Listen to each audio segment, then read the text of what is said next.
Good morning. Hey, good morning. Welcome in Coach Chadwell from Charleston Southern as we move on with our teleconference this morning. Want to, first off, Coach, congratulations on finishing 6-0 in the league, the outright conference champion, following 31-24 win over Liberty this past Saturday. You wrap up the regular season at Alabama this coming weekend. Coach, if you can first open up, talk about the victory over Liberty and just the atmosphere of the home finale and securing that 6-0 record. Then we'll start taking questions and talk about Alabama. Well, Mark, you appreciate that. Yeah, it was a great weekend for us. It was a tough-fought game. We really dominated statistically in the game there, but in the first half we had a couple turnovers and Liberty took advantage of it and had the lead there. And it was back and forth there in the second half. Unfortunately, we were able to make some plays in the fourth quarter there to get us the lead, and our defense held it for us. I thought the key in the game there is we really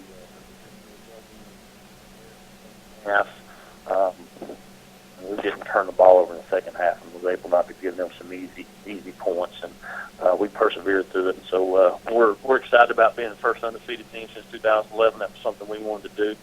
We wanted to, not that we're against sharing or anything, but we didn't want to share the title with anybody. So it's pretty special for us, our first time, and we enjoyed it through the weekend. And then our gift for that is getting ready to go to Alabama. So we'll enjoy that trip as well.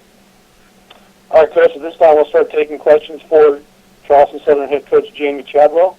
To ask a question, please press star 1 on your phone at any time, or click the Q&A link near the top of your browser and click raise hand if you join us via the web.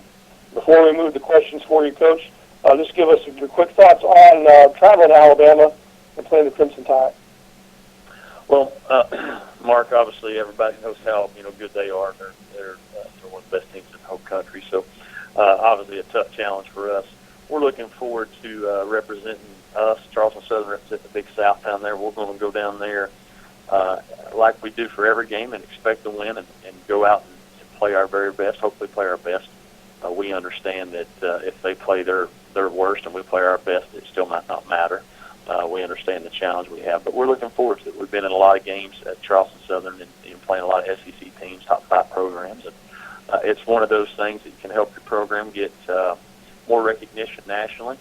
Obviously helps you with recruiting. It helps our budget. Obviously it's games that's a guarantee game. It helps us continue to update our facilities and upgrade. So there's a lot of benefits for us going down there.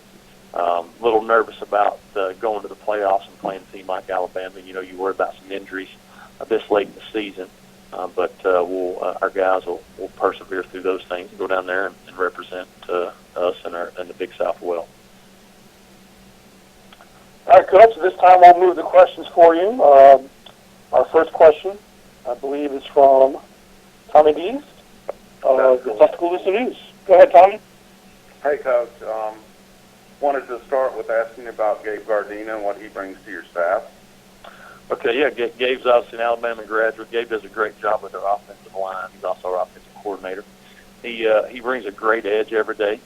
He's a typical offensive line guy, always looking for something ways to motivate, and does a phenomenal job. A lot of the success that we've had in the 3 years is because our offensive line has done a great job run blocking and pass blocking for our program, and he does a great job of putting us in situations offensively to help us be successful.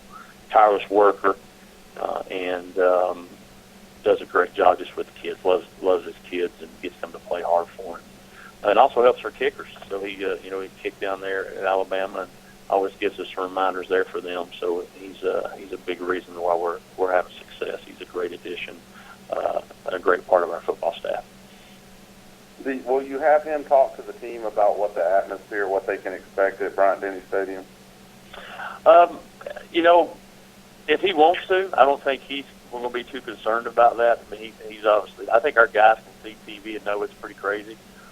We've been in some atmospheres. I don't know quite like Tuscaloosa, but playing between the hedges at Georgia and some other places some of this team has experienced.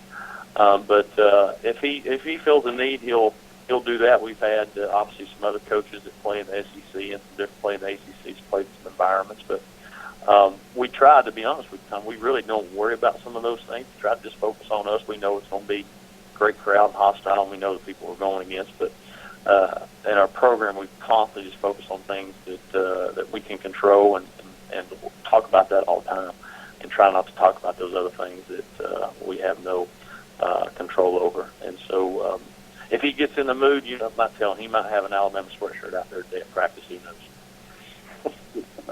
One more question. You mentioned the financial benefits of this. Can you talk a little more about the other benefits being on the SEC network? Your school's going to be on the scroll all day. Your highlights are going to be on ESPN. It's going to be reported everywhere. You don't get that every week, obviously.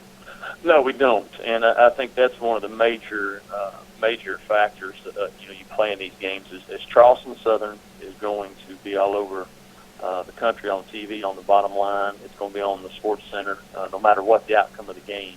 Alabama highlights and the way they do the games can be on there, and so we're going to get all that publicity for our program, and it's going to say that going into the game that we're 9-1 and Big South champions. And no matter what it says coming out, and if we somehow pull an upset, I don't know if any of us come back to Charleston in that game. We might say and celebrate that in Tuscaloosa after the game, but all that publicity will be positive for us. And people that might not know about Charleston Southern, maybe heard a little bit, they're going to see us constantly. And then when we go into schools in December and January recruiting, and we're sitting in homes, people have seen us, so we don't have to battle. Who are you? They know, and they've seen us on the TV, they've seen us on ESPN. And that helps us, and that helps us continue to get players that will help us hopefully continue to win Big South titles. That's a big part of it that I think some people might not understand. So we're going to use that. So if we're on ESPN, we'll be sending that out to our recruits. Hey, watch us on Sports Center, or hey, watch us on the SEC Network. We're going to send those things out and let people know that you can come to Charleston Southern and still have goals and dreams that you have. You might not be good enough to play in Alabama, but we can at least once a year, maybe for us twice a year, we're playing against big schools, and you'll be on TV and reap those benefits. So it's a win-win in those situations. Thank you, Coach. Thank you. Thank you, Tommy. And, Coach, next questions for you are from Michael. I hope I'm going to say your name right. Michael Casagrande from the AL.com. Yes, thanks, Coach. Just want to ask, when you look at film, when you see Derrick Henry, what goes through your mind? That our guys have to try to tackle him. He's obviously a phenomenal player. One of the maybe going to win the Heisman. One of our current players was his high school teammate, so we obviously hear a lot about him. But it's going to take a complete team effort for us to try to corral him, because he has a combination of size and speed that you don't see at our level.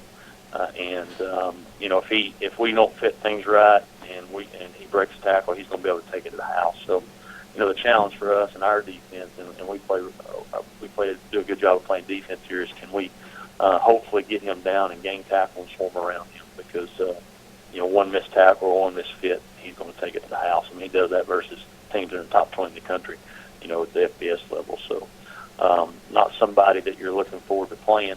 But I will tell you, our team, because he's on TV all the time, and they see him every week, it's exciting for them. Hey, man, I get an opportunity to try to go up against him and see if my best is as good as his best. Our guys are looking forward to that challenge.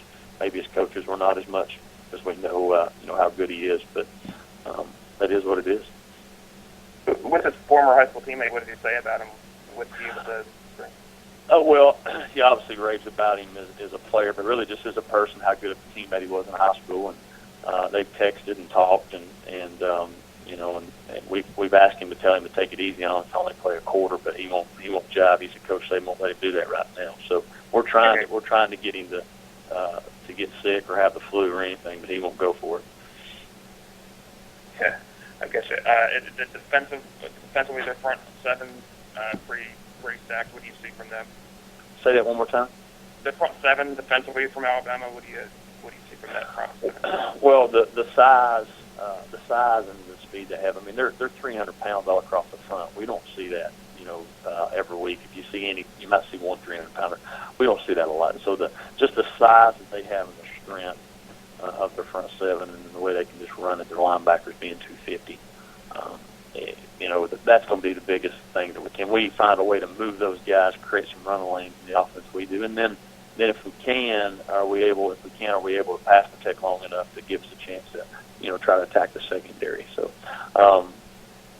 when you've not went against people like that consistently. Maybe we went against a guy that's a really good player here and there, but not 4 or 6 or 7 across the board that have that type of ability to ever play. And so, you, as a team going up playing above a level, you've got to play your best consistently. You can't have mistakes. You can't have a guy blow a block. You can't have a guy, not take his right assignment or do something because if you can. If you do, you're going to get hurt. And so that's going to be our challenge as an offensive staff. Can we put ourselves in position to try to take advantage of things maybe they'll give us? But we understand it's a big challenge, but one we're looking forward to. We're looking forward to going down to Alabama and showcasing what Charleston Southern football can do. You take anything from the Georgia Southern 2011 that came in and put up 300 yards of rushing with the triple option game? Do you take anything out of that? Any positivity that you can pull something similar? Well, we are similar to some of the things they do. There's obviously some differences in the way we do it. That Georgia Southern team was a national semifinalist. They were really good and had a lot of seniors that played a lot of football. But you can take some of the schemes that they did worked well against Alabama. Now you've got to say, did Alabama prepare for them, or are they worried about Auburn the next week? Who knows? I hope they're preparing for Auburn this week. To be honest with you, but yeah, you can look at it and say, hey, this scheme worked. We have that scheme. But, maybe we can do that to give us a chance to, rush the football and do some things that way. So it's something that it gives you hope anyway. We'll see if, and I'm sure they've learned from that time frame, 4 years ago, think they needed to do better as well. But yeah, we're going to try to get the video, see if it gives us an opportunity to try to do some schemes that might give us an advantage. We'd be crazy not to. We need all the help we can get right now. All right. Thank you very much. Thank you. Thank you, Michael. And Chris, last question for you is from Damian Soilette of the Lynchburg News and Advance. Jamey, good morning. How are you? Hey, Jamey, I'm good. Thank you. Good morning.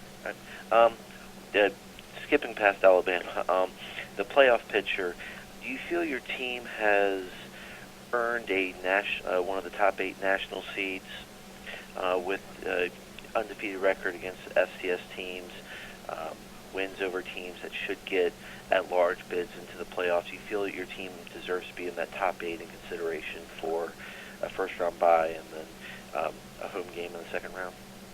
Well, of course I do. I've obviously not kept up with every conference and around the country. I know the ones that get most of the pub, at least in the polls. But I try to look at our resume compared to some others, and I see that we beat a top 4 team in the country. We went undefeated in our conference. We beat a team that was second or shared whatever they did there in the Southern Conference as the top 25 team. And then we beat a Liberty team that has obviously been up and down, but that beat an FBS team that beat a top 15 team from the whatever Montana is, the Big Sky. And so you look at the resume that we put together and the wins that we've had, and going undefeated, you said in FCS. I think our resume stacks up with anybody in the country. That if you look at all the other records and comparables, hopefully we won't get punished for having to play 2 FBS programs. That's what we have to do. Hopefully we'll see our record and see what we did versus FCS and the competition we had and how we handled that. We're hoping for that. I don't know. Our issue is we've never been there in the playoffs. So how do the playoffs go off tradition? Do they go off history? Any of those things, or they just look at this year and base it off only this year? If they do, then I'll be shocked, to be honest with you, if we're not a top 8 seed, because if you just look at the top 10 programs and compare resumes, I think we match up. You look at us in Chattanooga. Chattanooga got beat by a top team in the country, and they've not beaten anybody else that has a winning record besides the Citadel. So I think you compare us favorably with them, I think it matches up. Thank you, Jamey. I appreciate it. Thank you. Thanks, Damian. And, Coach, that's all the questions that I see for you, so we'll go ahead and let you go. But thanks for joining us. Good luck at Alabama, and we'll talk to you next Tuesday as part of our FCS playoff teleconference. Thank you, Mark. All right.